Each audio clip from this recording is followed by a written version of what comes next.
It started on an ordinary morning in a place we'll call Maple Ridge, a slow little town where folks wave from their porches and gossip drifts on the breeze.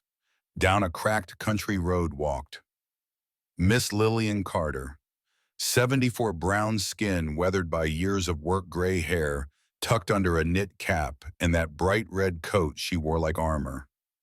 Every step she took with her cane and prosthetic leg was deliberate, part stubborn rehab, part ritual to keep herself moving. She wasn't hurting anyone, just walking.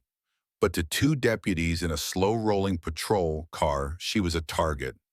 The car eased to a stop, gravel crunching. Deputy Chad Benson leaned out the window, smirking behind mirrored shades. "Well, now out for your morning parade, Miss Carter," his partner. Rick Dalton swung open the door, boots hitting dirt. "You're making the road look bad," he chuckled. "Why don't you sit down before you fall?" Lillian's fingers tightened around her cane. "I'm fine walking," she said, voice calm but steady. Chad stepped closer, circling her like she was a stray dog. "Fine walking? Lady, you're near 80. That fake leg is slowing traffic. Be grateful we let you out here at all." A hush fell over the porches. Neighbors froze mugs halfway to their lips, phones half raised but not recording yet. Lillian lifted her chin. "I don't need your permission to walk," she said. The laughter that came back was thin and cruel. That was the hook moment, the kind that burns into a town's memory. And here's the twist. Nobody knew a tall man in a dark jacket was just a few yards away, watching everything. Marcus Carter, her only son, back home without announcement. Most folks knew him as the quiet kid who left town years ago. Almost no one knew he'd risen to be the director of the FBI. When the deputies drove off, still jeering, Marcus kept walking, jaw tight, eyes burning. By noon, the town was buzzing. Sheriff Ron Huxley called a press huddle, brushing it off as a misunderstanding. "Our deputies keep Maple Ridge safe," he said. "We'll review it internally." But civil rights attorney Gloria Myers wasn't buying it. At the microphone, she asked point blank, "Will you open an independent investigation? Will you release the body cam footage?" The sheriff's smile thinned. He muttered about policy. Meanwhile, Marcus sat in the back, hands folded, calculating his next move. That night, Chad and Rick didn't cool down. They doubled down. They showed up at Lillian's house, unannounced, rummaging through cupboards, scattering her pension papers across the kitchen floor. "Sign this," Rick hissed, shoving a pre-written confession toward her. "Admit you've been scamming benefits or we drag you in tonight." Chad leaned on the doorway, arms crossed. "We'll make every day of your life like this," he murmured. Rookie deputy, Lindsay Parks, stood frozen at the threshold, her hand hovering near her radio, eyes wide with shame. Lillian's breath came ragged, but her voice cracked like a whip. "I won't lie for you." That's when tires crunched outside again. This time a familiar engine. Marcus filled the doorway, big shoulders, eyes scanning the wreckage papers on the floor, his mother's trembling hands. He stepped between her and the deputies, his tone low, cold. "What exactly do you think you're doing in my mother's kitchen?" Rick tried to bluff. "This is police business. Step aside." Marcus didn't move. "You storm into her house, tear apart her life, and try to force a lie that's not policing. That's harassment." The neighbors were already spilling out onto porches, phones up this time. The air felt like a stretched wire ready to snap. Lillian whispered Marcus, but he kept his gaze on the deputies. He reached into his jacket, pulled out a worn leather wallet, flipped it open high enough for everyone to see the gold badge inside. Marcus Carter, director of the Federal Bureau of Investigation. The words hit the yard like thunder. The crowd gasped. Lindsay Parks covered her mouth. Chad's smirk evaporated. Marcus's voice hardened. "From this moment, every action you take is under federal review. Every shove, every threat, every word you've spoken, you've written your own report in front of this community." Overnight, the clip went viral. Phones capturing Marcus's badge, his mother's red coat in the porch light, the two deputies suddenly small. Hashtags exploded. Justice for Lillian, Maple Ridge.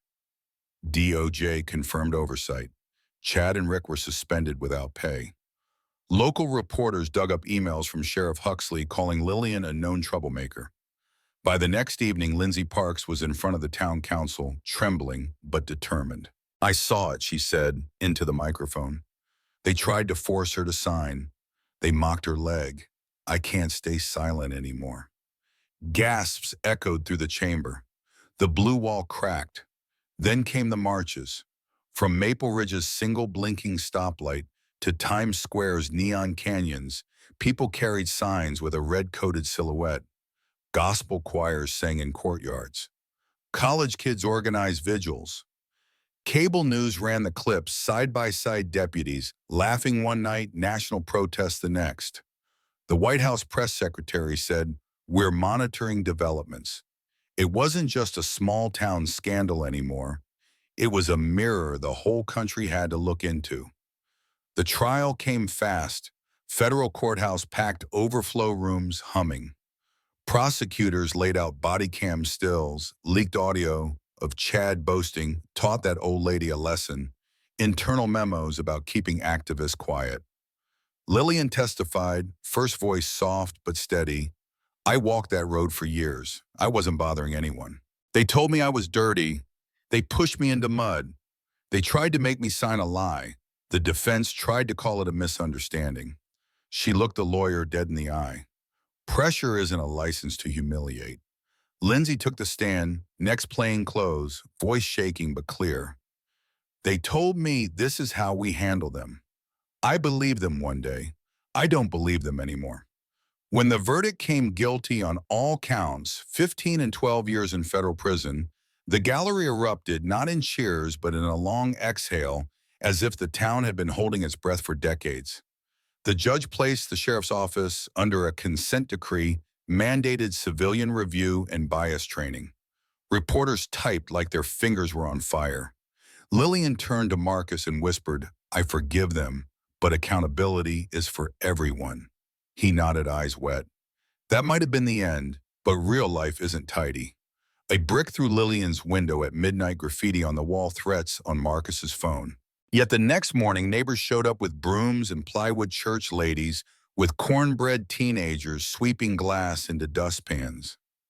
Someone painted over the hate with a mural of Lillian's red coat in the words, "Walk free." Photos of the cleanup went viral too.